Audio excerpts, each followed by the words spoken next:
Irmãos, irmãs, ouvir é muito mais difícil do que falar. Vocês são corajosos, deixar tudo, ficar sentado ouvindo. E de repente você vai ouvir o que você não gostaria de ouvir. Então, num encontro como este, às vezes você vai se alegrar, às vezes você vai se revoltar, às vezes você não vai entender, e vai ter um momento que você pode sofrer uma tentação de ir embora. O que eu estou fazendo aqui? Em uma cidade lá de Tupã, São Paulo, muitos anos atrás, uma pessoa catedrática, nível superior, uma dondoca de primeiro mundo. Na hora do almoço ela me disse: será que eu estou louca? Será que eu perdi o juízo? Ué, minha amiga, por quê? Eu, com toda a cultura, fica vendo uma pessoa que tem 1 ano e 2 meses de escola. Esse é meu grau de escolaridade. Eu devo estar louca. Falei: amiga, você não está ouvindo um homem ignorante, sem estudo? Porque o ignorante não é o bobo, é o desconhecedor do assunto. Mas o que eu estou dizendo não condiz de forma alguma. Porque você fala com tanta propriedade desse tal de Jesus que dá a impressão que ele existe. Falei: mas claro que ele existe. Isso é o que dizem. Eu disse: o que dizem não, eu estou dizendo que ele diz, que ele existe. Eu estou dizendo. O Senhor me prova? Eu falei: claro que eu te provo. Como é que você me prova? Fácil. Peça o que você quiser, mas não peça coisas comuns, peça coisas impossíveis. E Ele vai te dar. E aí eu dizia: Jesus, se o Senhor me deixar na mão, para de te anunciar.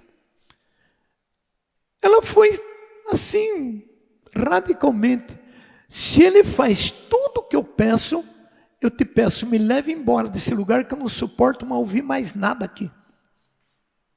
Ótimo.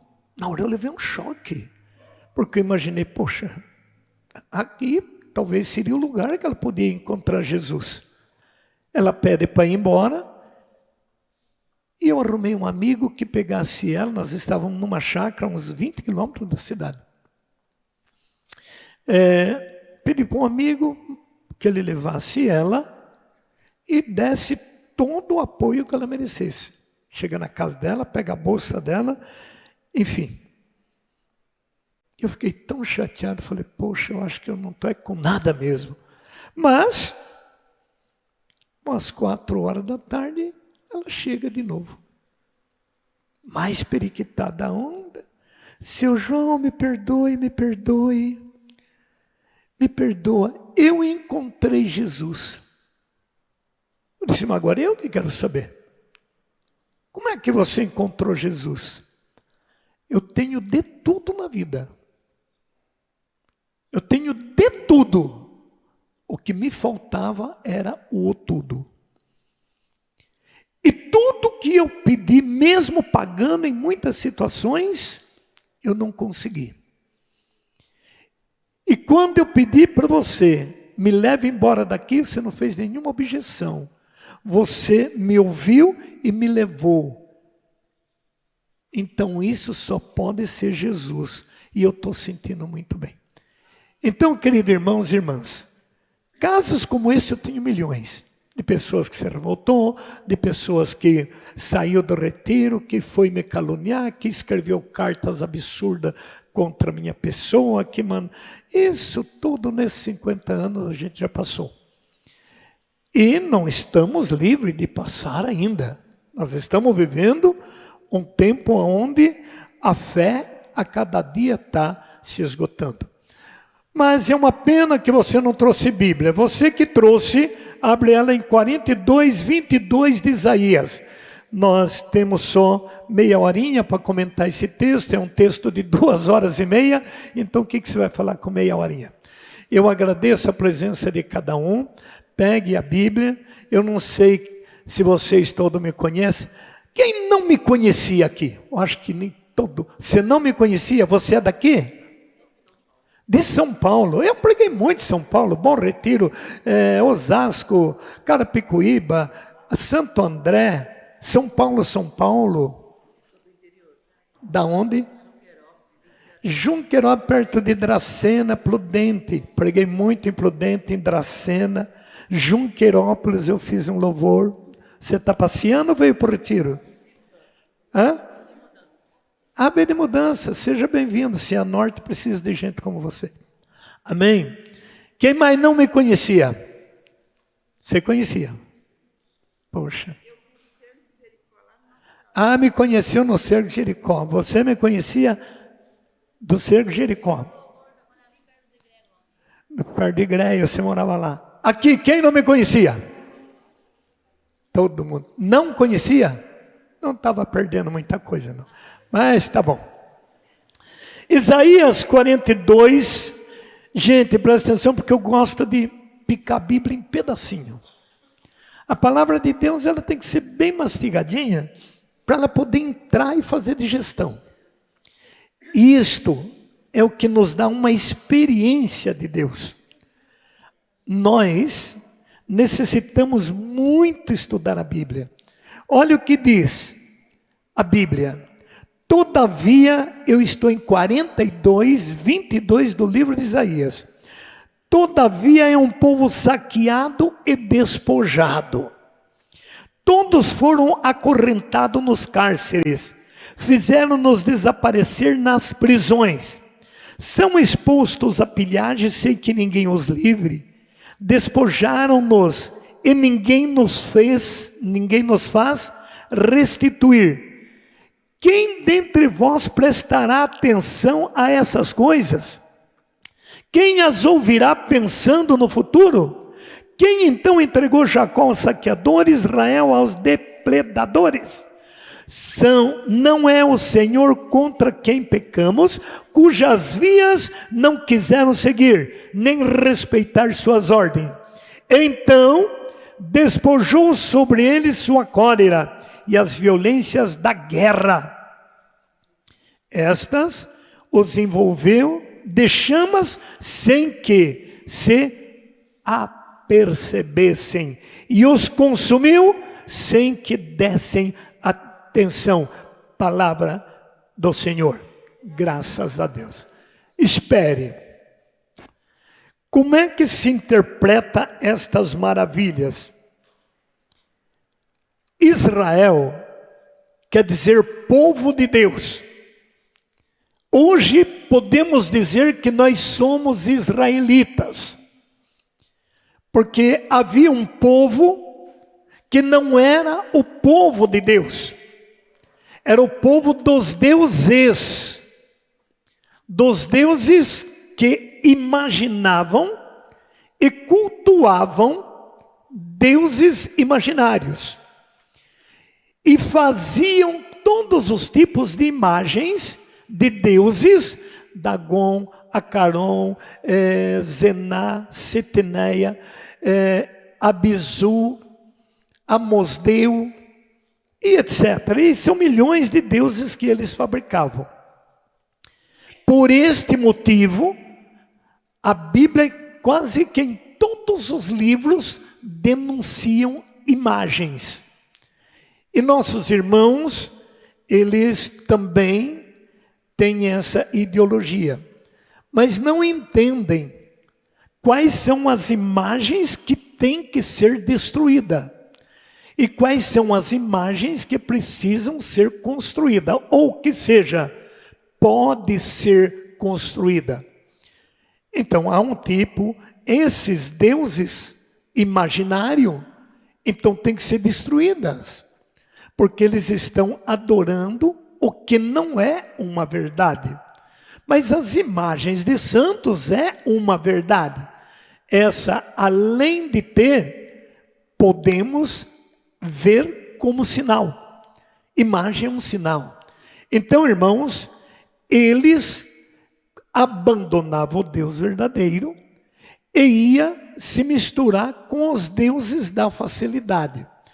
Traga a ideia para hoje. É fácil você viver de qualquer jeito. É fácil você ir numa igreja, participar da missa e voltar na mesma situação que era. Então o profeta Isaías começou a ver um povo com esse tipo de situações. Porém, esse povo, nesse tipo de situações, eles começaram a sofrer problemas de febre, de saúde, de angústia, depressão, separações familiares. Por quê, amados? O nosso escudo, a nossa proteção, como diz o Salmo, está no nome do Senhor. Agora, o nome do Senhor pode ser um título. E o Senhor é uma pessoa. Como o Senhor é uma pessoa, eu, pessoa de João Camilote, tenho que estar na pessoa do Senhor Jesus. Para eu estar na pessoa do Senhor Jesus, eu tenho que estar em comunhão com o Senhor Jesus. Estar em comunhão não significa dizer de Jesus. Não significa dizer eu sou católico. Significa eu ter uma experiência com Jesus. Então o profeta vai e diz, todavia é um povo saqueado. Nós estamos vendo o índice de problema que a humanidade está sofrendo. Saqueado pela separação conjugal, saqueado por depressões, saqueado por medo, saqueado por falta de emprego, saqueado por revolta, por falta de perdão. Gente, esse planeta Terra está um rolo. E a humanidade, eles buscam sair deste rolo, mas só tem um jeito. Como João 15:5 seguinte diz, sem mim nada podeis fazer. Então o profeta Isaías começa a dizer assim, todos foram acorrentados no cárcere. Não tem uma prisão pior do que a prisão do espírito. Porque se você está lá numa cadeia de ferro, todo mundo vê que você está preso. Mas nem todo vê a prisão que você sofre internamente. O desamor, por exemplo, a falta de perdão, é uma prisão terrível. E quanto está acorrentado por não conseguir perdoar, por não conseguir amar, por não conseguir seus objetivos. Então estão acorrentados. E a Bíblia descreve muito claro esta passagem. Ele chega a dizer, são expostos à pilhagem, sem que ninguém os livre, despojam-no, e ninguém os faz restituir. É o que diz Joel capítulo 1. Um povo que está totalmente afastado de Deus e que não estão esperando, que não estão preparados pelo que está vindo aí. E o que está vindo aí? Uma complementação do tempo. Complementação do tempo significa o povo que ofendeu tanto a Deus e que Deus vai fazer com essa humanidade o que ele já fez no passado com o dilúvio. Porém, irmãos, enquanto temos tempo, nós temos que voltar por esse Deus. E aí ele diz então, no versículo 23, quem dentre vós prestará atenção a essas coisas? Você já parou para ver que a humanidade não para mais para prestar atenção nas coisas? De repente o marido começa a dizer, eu estou cansado com essa vida. Eu não sei, eu acho que eu não estou te amando mais. Ou vê aquele filho, de um momento para o outro está bem brincando, mas cai ali desanimadinho, com dor de cabeça, com dor de estômago, de repente é a esposa. Eu não sei o que vai acontecendo, eu não tenho mais força, eu não sei o que vai acontecer com a minha vida. Eu acho que a melhor solução é a gente dar um fim nessa nossa vida, separar, porque eu não consigo te fazer feliz, você não me consegue fazer feliz, então vamos separar. Olha o que Satanás faz na família. E eu duro que ele convence, e a humanidade afasta de Deus e não entende. Quem dentre vós prestará atenção nessas coisas? O Zé largou, eu também largo. E o que é pior, aquilo que você larga, outro pega. E se o outro pega, vai pegar o que outrora era seu. Você largou da pessoa, mas o espírito de uma comunhão, esse não sai mais. Um sacramento, ele é eterno.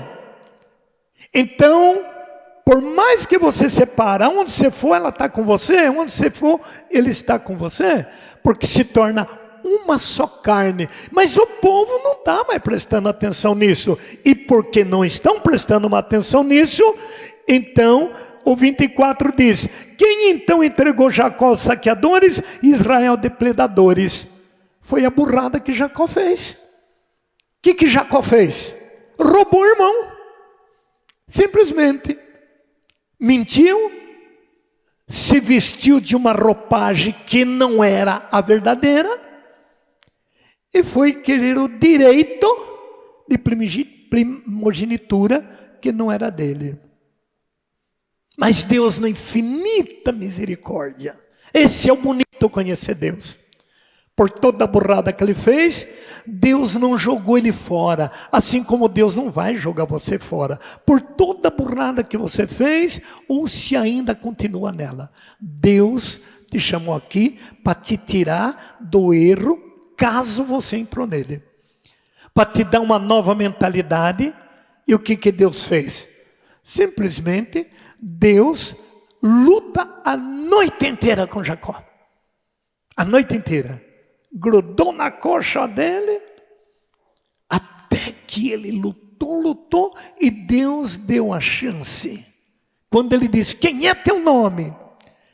Ele não respondeu, mas disse para ele: a partir de hoje, você não será mais Jacó, mas você será Israel. E esse lugar não é mais o que chamava, mas mudou o nome do lugar, que agora simplesmente me fugiu a lembrança. Mas deu um outro nome para o lugar e deu um outro nome para Jacó. Esta graça você pode receber nesse encontro. Você pode ter um novo nome, não físico, mas um novo nome. A partir desse encontro, serei um homem de Israel. Diga glória a Deus. E a promessa é essa. Capítulo 43, claro que aqui eu tinha que ir muito mais longe, mas o tempo é curto. E agora, eis o que diz o Senhor. Olha para o irmão e diga: Deus vai falar com você agora, vizinho. Dá um tapinha nele, vai. Deus vai falar com você. Fala para ele, fala para ela. Ajuda a gente aí, porque se só eu falo e vocês não fazem nada, então fico só eu falando. Mas encontro é para todos. Por isso, irmãos, que a gente tem que ter Bíblia. Olha que o catecismo nos diz, uma coisa muito bonita, que o catecismo nos diz. A igreja, opa, está meio escurinho aqui, ou é eu que não estou enxergando bem. A igreja já nos tempos apostólicos. Ô Sabrina, tem algum celular aí para clarear para mim, que as letrinhas estão muito miudinhas, e eu coloquei um coisa no meu olho, então ele embaça um pouco, porque eu tenho... Ah, melhorou, obrigado, tá bom, melhorou. A igreja, já nos tempos apostólicos, e depois constante na sua tradição, iluminou a unidade do plano divino dos dois testamentos, graças à tipologia. Esta discerne nas obras de Deus contida na antiga aliança, prefigurações daquilo que Deus realizou na plenitude dos tempos, na pessoa de seu Filho encarnado. Por isso o cristão lê o Antigo Testamento à luz de Cristo morto e ressuscitado. Esta leitura tipológica diz o quê? Manifesta o conteúdo inesgotável do Antigo Testamento. Ela não deve levar a esquecer que este conserva o seu valor próprio da revelação. Diz o catecismo, é tão grande o poder e a eficácia que se encerra na palavra de Deus, que ela constitui sustentáculo e vigor para a igreja e para seus filhos, firmeza na fé, alimento na alma, pura e perene fonte de vida espiritual. Quem não lê Bíblia não tem vida espiritual, tem vida social.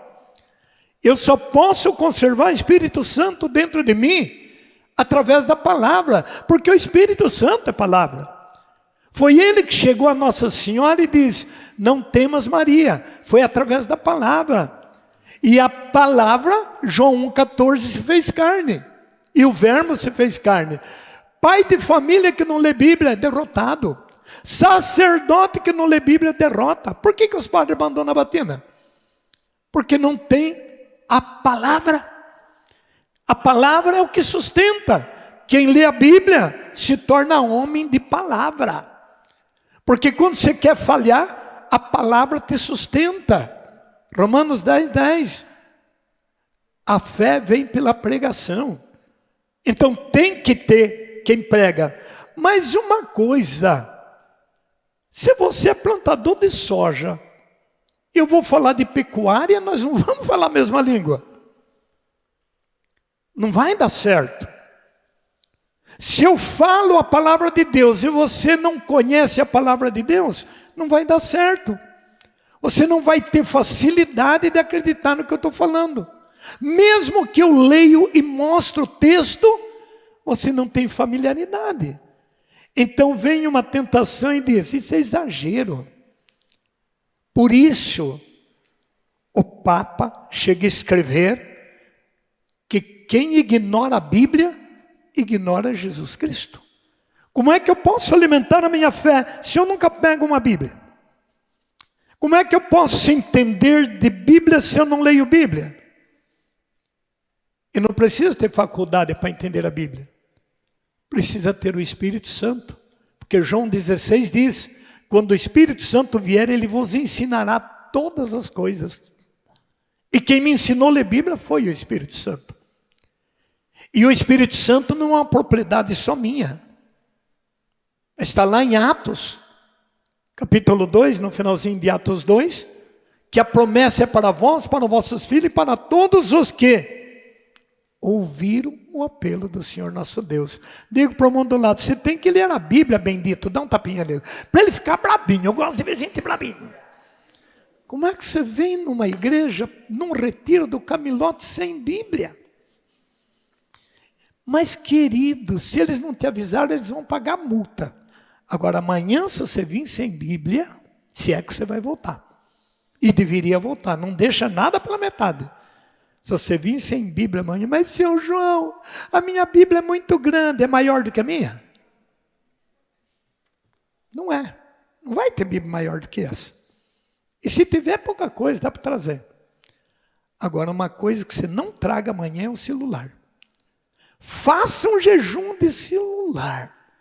Por tudo que é mais sagrado. Você vai ver como que a coisa é diferente. Faça um jejum de celular. As pessoas não têm mais pudor, é falta de pudor ir numa missa com o celular no bolso. E está lá celebrando a missa e celular tocando, e muitos ainda vão atender celular na hora da missa. Dá um tapinha no irmão, diga, tenha juízo, bendito, dá um tapinha, dá. Juízo. Não pode. Se você na vida não dá uma hora de exclusividade para o teu Deus, que Deus que você está servindo? Tá, vamos deixar para dar pau mais tarde. Agora é só pomadinha ainda. Eis o que diz o Senhor. Fala assim, fala Senhor que teu servo escuta. Diga. Aquele que te criou Jacó e te formou Israel, nada temas. Diga para o irmão, não pode ter medo. Diga para o irmão, nada temas. Fala, ajuda eu a pregar. Jacó, irmão, nada temas, irmão, nada temas. E nada é nada. Ai, eu tenho medo do câncer. Ai, eu tenho medo que ele me larga. Ai, eu tenho medo que eu não pago a conta. Ai, eu tenho medo. Você fica alimentando o medo, você passa a ser filho do medo. Não tenhas medo. E por que é que você tem medo? Porque você não tem coragem. E por que você não tem coragem? Porque quem te dá coragem está dentro de uma gaveta, criando casa de aranha. Amém? Eu atendo pessoas que passam ano inteiro sem se confessar. Lá em Goiás, pessoa 4 anos sem se confessar. E ele estava meio sujão, que lá não me chama muito na roça. Falei, amigo, quando você chega de tarde, você pega uma roupa limpa e veste? Depois que eu tomo um banho, né? Ah, é? Por que você toma banho? Ah, que pergunta. Não, estou falando sério, por que você toma banho? Ué, seu Camilote, eu vou vestir uma roupa limpa no corpo sujo? É o que você está fazendo 4 anos. Está indo na missa? Quando dá certo eu vou. Está comungando? Estou. E eu disse, onde essa Eucaristia está indo? Se um dia você entrar numa casa e ela estiver fedida, banheiro todo sujo, caneca suja, você fica nessa casa morando? Né? Não dá, né? É o que você está fazendo com o teu Jesus. Teu coração está sujo, irmão. Você fala isso na cara do cara, rapaz. Você tem que ter Deus, senão você não fala. Ficou brabinho. Mas você veio aqui para rezar ou para me condenar? Não, eu vim aqui para limpar teu coração. Mas ele está tão cascudo que se eu falar palavrinha de misericórdia, você vai rir na minha cara. Você tem que levar uma pancada. Nisso nós estava passando e tinha uma castanha. Eu falei, nossa, o que é isso? Isso aqui é a castanha. Eu disse, mas o que serve isso? Eu fiz de desentendido, eu não sei o que é uma castanha. Como é que a gente come isso? Ele falou, não, faz assim, ó, pegou uma pedrinha e foi batendo. Quando ele quebrou, ela estava podre. Falei, por que você bateu nela? Para a gente ver o que tem dentro, é só quebrando. Falei, é isso que você precisa fazer. Para ver como está teu coração, é só quebrando. E por consequência, teu coração está igual as castanhas, está podre. Você tem que limpar ela. Vamos ver se nós achamos uma castanha boa para nós fazer o trabalho aqui. Aí encontramos uma que tinha uma castanha sadia. Essa daqui confessou e está indo na missa, irmão. Olha como é que está por dentro. Diga glória a Deus. Assim está a humanidade. Humanidade está uma castanha, cabeçadura. Dá um tapinha no irmão, diga cabecinha. Dá assim, bem de levinha. Cabecinha. Você precisa mudar. Porque se você não muda, o diabo te muda. O diabo faz você cobiçar o homem que não é vosso. Faz cobiçar a mulher que não é sua. O diabo faz você viver no pecado a vida inteira e nunca achar um tempo para legalizar a vida. E você vai empurrando, e você vai empurrando, e você vai empurrando. Aquela história, né? Que os diabos disseram assim para um diabão bem velho.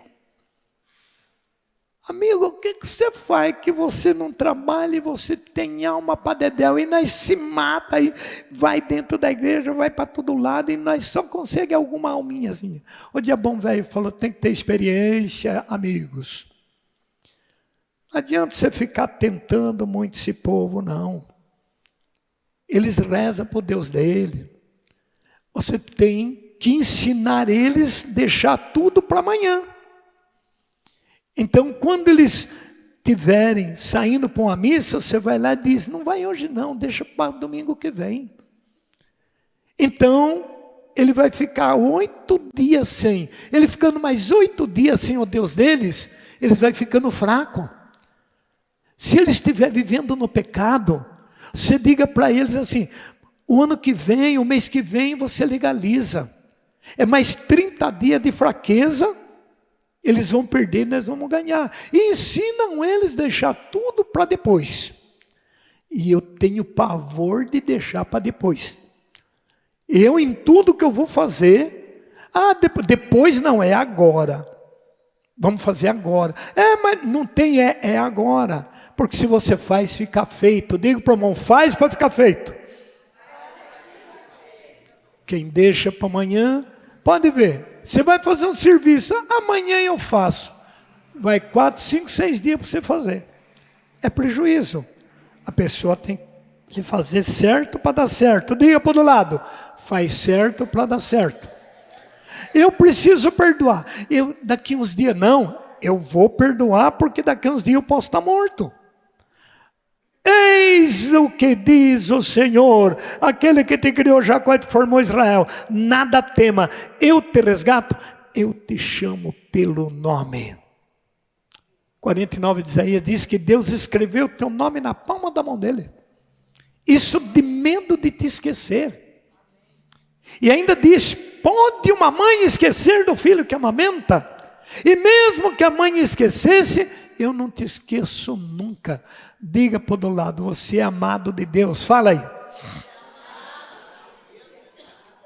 Nós somos em 20 irmãos, uma italianada tremenda. E eu escutei uma palavra bonita que o padre falou hoje aqui. Vocês se lembram o que o padre falou que nós somos? Quem que se recorda? Aí, ó. Vocês não guardam o que recebem. O que o padre falou que nós somos? Fale todos. Então digo para você, é escolhido, vizinho? É ou não é? O que ele respondeu? Lá em casa eu era o que escolhia o feijão para a camilotada. A mamãe dizia, Joãozinho, pega 1,5 litro de feijão e escolha. Então ia lá no saco, pegava 1,5 litro, colocava numa mesona que... Italiano sempre tem mesas enormes. E eu ficava lá escolhendo. Mãe, dava uma escolhida meio por cima, porque a gente estava doido para ir brincar. Está escolhido. Então agora, pega os escolhidos e coloca dentro da panela de ferro, aquela maior zona. Agora lava. Então eu lavava, saía uma água suja. A mamãe dizia, lava com outra água os escolhidos. Isso passava por 3 águas. Mãe, os escolhidos estão lavados. Tá bom, meu filho. Então agora põe naquela panela grande e taca fogo debaixo. Então a gente jogava naquela panelona, que é lenha de perova, de gorocaia, tacava fogo e logo a gente começava a ver os escolhidos pulando. Aí a mamãe dizia assim, mãe, já ferveu. Ela disse, agora pega o pau de macetar feijão e maceta os escolhidos. E a gente lá esfregava, macetava. Pronto, mãe, macetou. Agora deixa ferver uns 40 minutos. Até que os escolhidos de caldo bem grosso. E aquilo fervia. Daí ela dizia, agora põe na mesa para os teus irmãos comer. Olha para o do lado e diz, você é escolhido? Você é escolhido? Se você for escolhido, esse é o processo. Nós queremos ser escolhidos, mas queremos ser como papel higiênico, né? Está por cima de tudo. Amados e amadas, tudo que está escrito aqui foi uma experiência minha. Tudo. Se tiveres que atravessar a água, estarei contigo, e os rios não te submergirão. Versículo 2. Vamos ler de novo? Vamos lá? Todos, se tiveres que atravessar as águas, estarei contigo, e o rio não te submergirão. Isso aconteceu comigo, adomando uma mula. Rio encheu, a ponte cobriu, a mula não queria atravessar, e eu era aquela coisa do mundão, fiz ela entrar no rio, a correnteza era muito forte, arrastou a mula, a ponte dava 1,5 metro de altura, quando chovia, cobria a ponte, a gente só via a água fazendo assim com a guardinha da ponte. Quando deu no meio do rio, vai mula e camilote tudo. Só escutei quando foi... Porque em cima da mula, a impressão que eu já estava rodando, mas eu ainda não estava rodando. Quem estava rodando era a água. E mergulhei naquele monte, saí quase uns 3 metros lá para frente, se batendo, até que a mula me tirou lá fora. Então é verdade que a água não submerge aqueles que estão no Senhor. Essa é a gratidão que eu tenho por Deus, porque eu não estava nele, mas ele estava em mim. Ele tinha um plano para mim, assim como ele tem um plano para cada um de você. Mas irmãos, irmãs, ele disse também: se caminhares pelo fogo não te queimarás e a chama não te consumirás. Foi experiência também. Por isso, amados, a Bíblia, ela escreve realidade de vida. Realidade de vida. Se você não tem essas experiências, então fica meio complicado você compreender a Bíblia. Porque a Bíblia escreve fatos reais. Eu estou dizendo da minha experiência, você tem a vossa. Não quer dizer que seria a mesma coisa, mas você tem suas experiências. Experiências que você pode ter dito, foi por Deus.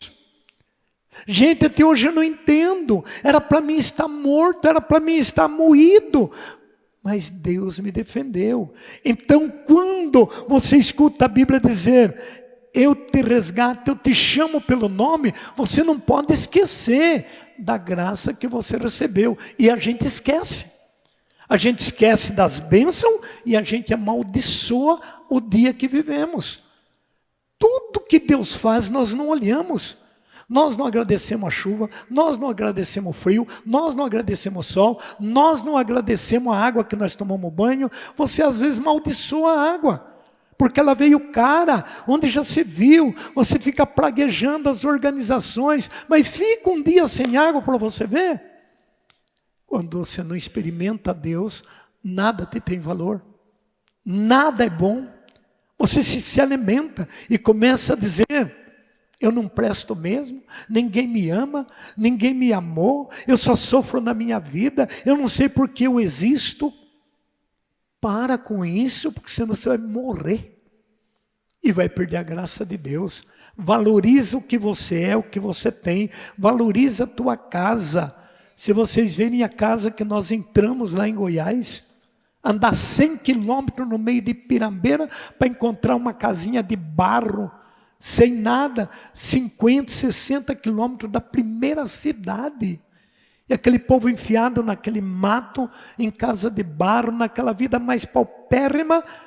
Mas você chega, eles estão tudo alegres, glorificando a Deus, recebendo os missionários, abraçando os missionários, dando do que eles têm para ajudar na missão.